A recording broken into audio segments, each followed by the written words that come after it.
Um, okay. Okay, so give us your name. My name is Eloisa. Okay, and what was your job title and sort of like your job description in Brazil? I was a clinical psychologist working the public health system. So I was working with some communities extremely poor and very violent communities too. And I was kind of like the one person there, so I received referrals from any kind of organization. So I was receiving referrals from schools, from hospitals, um, from the criminal court too. Hmm. So very different kind of situations coming, and I was trying to organize the service by creating groups. And one of the things that I did was creating groups of parents when their child was referred, so I could at least work with them. Even I probably was not going to be able to work with their child just because of the crazy number of families I needed to see. But I worked a lot with parents in that kind of context. Okay, when you were in Brazil, what were your degrees in Brazil? Like, because that would be different from here. You know, when like we say clinical psychologist here is It does not, different. yeah. So in Brazil, the psychology, the bachelor, it's a 5-year program, and in Brazil University, when you start college, it's a little more like focused on the specific career you have chosen. So, you already in college, you receive like some clinical training, and once if you decide for clinical psychology. And then after that, you still need to have some other courses. So I had a specialization in child and adolescent mental health, and I had another specialization in psychoanalytical theory. Um, so this is what I had when I was working. Okay. All right. Go to my questions. Um, okay, so you worked with very poor families, and How did her degree credentials switch over to the yeah, did any of your like certification or whatever it was you had in Brazil, did it transfer at all to the U.S.? No, No. Okay, I didn't think so. Um, I was just curious about that. Okay, so years I have immigrated? when I came here, yeah. so I changed careers. So as you know, Chris, I came and I did a no. Okay, that's good. I did this. I have this one degree in education, the same as Chris. Hmm. So I started. I was looking for um, studying and then also working with programs with more of a preventive approach to child development. So as soon as I finished my master's here, I started working at an organization called Raising a Reader. And what we do is we try to encourage families from at-risk communities to start and maintain a routine of reading with their kids from ages 0 to 5. And we encourage them use some kind of interactive reading techniques. So even if they are not literate, even in their home language, they can still do this kind of activity with their child, which helps children get develop school readiness and also increase family bonding. So it is a very cool tool to use that I hope to eventually use when I go back to Brazil. Okay. Um, what what would be, I'm trying to think of how to phrase this. Okay, so you counseled and worked with families in Brazil, and you work with families here in the U.S. that are from Brazil as well. I'm sure for you, since you're from Brazil, it's a lot easier for the families to work with you than if they were going to work with one of us, because you understand where they're coming from. Culturally. Yeah, culturally and otherwise. What if we were working with a child that was having some, let's say they were having reading problems in first or second grade, say, and we brought the family in to talk to them about that. What are some of the things that we would need to know about, you know, your cultural kind of cultural awareness things would we need to know to be able to communicate the best with the family? Does that make sense? It does. Although I think it's a very hard question. So one thing that I see clearly, for example, is that the kind of families that I used to work with in Brazil, they're not from the same demographics than the typical immigrant family that you see here in the U.S. The families here are not. They can, although they are like low income and they go through many difficulties here in general. They are far away removed from the kind of communities I used to work with in Brazil. Okay. Yeah. And it's interesting that when I was working there, it was an issue for it was something that I needed to work on to be able to connect with them, because I was a little bit of an outsider. The communities I was working with, they were basically like immigrants from poor regions in Brazil who would come to like some large cities and live in very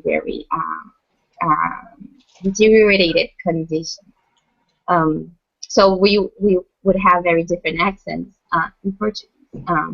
And I was clearly like whiter than anyone that I was working with.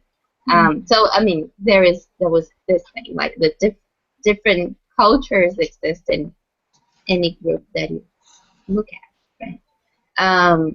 The families here, one of the challenges, the first very easy challenge to work with them is that when they are here, they work 2 or 3 shifts a day. So our families that schools might easily assume that they are not involved or they don't care so much about their children's education. But I guess they care so much that they don't have time for their kids, which is kind of a paradox, I guess. That is the main reason they are here and working like crazy, and it's because of their kids.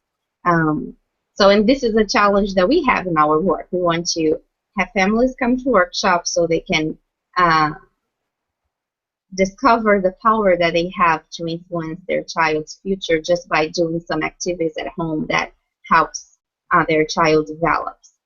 But it's so hard to get to them because there are so many things that they need to get done and deal with before they're able to go somewhere else to learn about interactive reading. How do the kids handle? How do kids from Brazil handle the stress of moving here? You know, do you think that they adapt really well and it's just getting the parents on board, or do you think the kids struggle more because the parents are so busy? I don't know if I can answer that. I think, and also many of the kids that I see, they are mostly born here. Okay. I see very young families with very young children. So most of the time they were born here. Okay. So I don't know. Typically, families when they come, they stay close to, like they form some groups So you're going to see like Brazilian community. They are all around themselves, and they usually the church is something that congregates them. Um, so they end up seeing other families and getting to know if they need a lawyer. They tend to get a referral through the church. If they need to know how to buy food, they learn that from like the church. Makes it's a very important socialization point for them. Um, so I don't know. Okay. I'll turn to more of the question. But one thing that I was thinking about is like thinking about my experience having a child here, and so what are some of the things that makes me like I pause and I say, oh really, I need to do that. I mean, I'm a first-time mom, and I think I would go through this moment of like I don't know, second guessing some things just because I am a new mom, and I guess I would go through that in Brazil as well. Mm-hmm. Just by learning about the expectations of doctors and of schools. But when I'm doing this here, I guess I do that a little bit more. So I was thinking about two instances that made me think about what do I really want for my child, and is the thing that I want to my child the thing that people here in the U.S. expect me to wish for my child. That does not make any sense, does it? Did it make sense? Chiquita says yes. Okay, thank you. So I was thinking about two very simple examples. One, I was when I was pregnant, I was reading about pregnancy and having a child and trying to get ready for this adventure that you're never ready for. But someone told me about the book The Happiest Baby on the Block. And I thought, and I ended up like reading the book. But the title of the book, it was very strange for me because it feels strange to say that I want my child to be the happiest baby on the block. It's and I think this is kind of a Brazilian thing. When I prepare a workshop for families, and I know that Brazilian families are coming, I change the subject, the title of the workshop. We typically do things like how to get your child to be the most smart kid in the school. You know, like we would not do that if it's for Brazilians because it just feels strange to be thinking about your child to be happier than everybody else on the block. I think you want your child to blend well with your kid, with the neighbors, and I think this is a little bit about the community focused thing. Mm-hmm. Not that the moms don't want their kid to be like the most, like the smartest and the most beautiful and the most everything, but you don't necessarily think that way. I don't know. It felt a little strange to me, the title of the book, and made me think about all of this. And I think there is a little bit about Brazilian culture in that. There might be other things that made me feel that way, but this idea that my family, what I want my child to be outside of the group, it does not resonate so well. I want my child to be as happy as he can be. I think it makes more sense to me than for him to be happier than anyone else that he's going to live with. You know, but that is just a book and just a title. But well, actually, that example kind of goes with all of the things that we're supposed to be, you know, with this theory that we're having to work with. It falls into almost all of those areas. So that's like a perfect example. So yay! Yes, I am the best interviewer on the block. So right. The second thing is the sleep training. So this is the last thing that I thought. I don't think we have a word for that in Brazil. The simple concept that if you have a little baby at home, you need to train the baby to sleep, and you're going to use sleep training techniques. It feels completely weird. I mean, we usually don't use words training for anything related to baby. Otherwise, it feels like you're treating your child like a robot, I think. I think we use something similar to training when someone is uh, stop using the diapers, I guess. But we don't use training for other things like when you talk about like child development. So all of this is very strange to me. And I guess one aspect of this is that in Brazil we certainly don't put as much emphasis on independency as we put here in the U.S. And I think that goes along with the group focus. So getting my child to be able to sleep by himself or by herself for the whole night, I don't think that is. I mean, I'm a new mom, so I don't know. I cannot say so much about maternity in Brazil in that sense.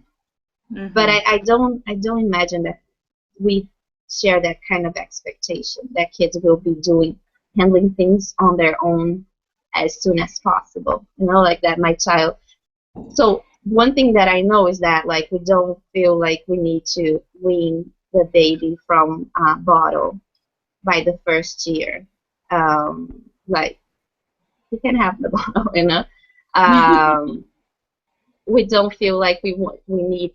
I also think that train the child to be able to eat by him or herself. I don't think we have expectations for that to happen the same way that we have here. So I think the push for independence is something that is different for me, and for me, like the sleep training thing was very complicated, as it is for lots of my friends here in the U.S. But I think it's the expectation behind it, that I would not need to be comforting and cuddling and nuzzling with my child. I guess I really want to be doing that, maybe for longer than I should, poor baby. But I think those are two examples of things that make me like, it was, well, it didn't feel natural. Those are good examples. All right, so what would be a piece of advice you would give to if I was a counselor, what piece of advice would you give me as far as working with families from Brazil? You know, like I get that there would be a different demographic than what you were working with in Brazil, but even here, you know, what? Well, the first thing you want to do is to send 3 or 4 letters, written letters ahead of time to make sure that they will come and they will come on time. Okay. We have problems with tardiness. That's interesting. Okay. Depending on the setting, I'm thinking the typical family, I mean the demographics of the immigrants here in the U.S. Depending on the setting that you work with, they are not necessarily as comfortable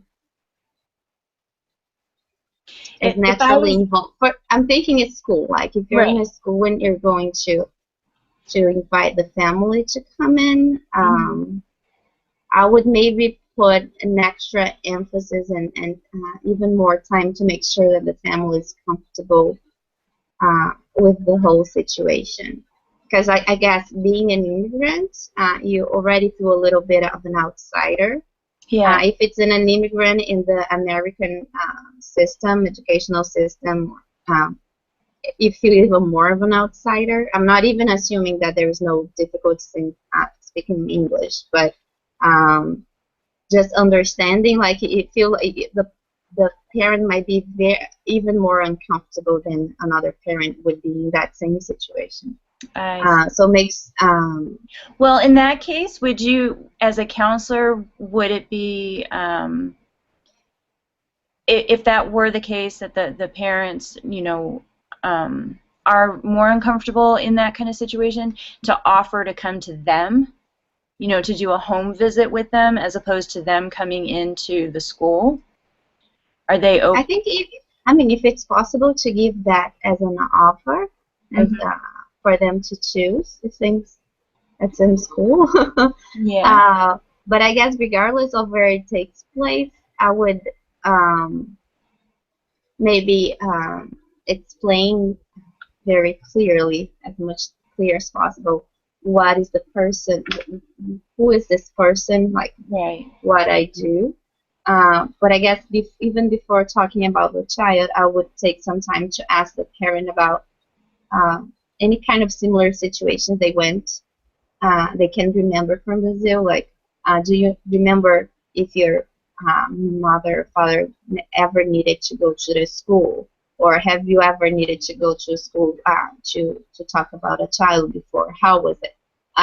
Trying to get to know and to give more space for the person to be like the person who has the knowledge of what's going on. As much as you can give that to the parent, the better, I think.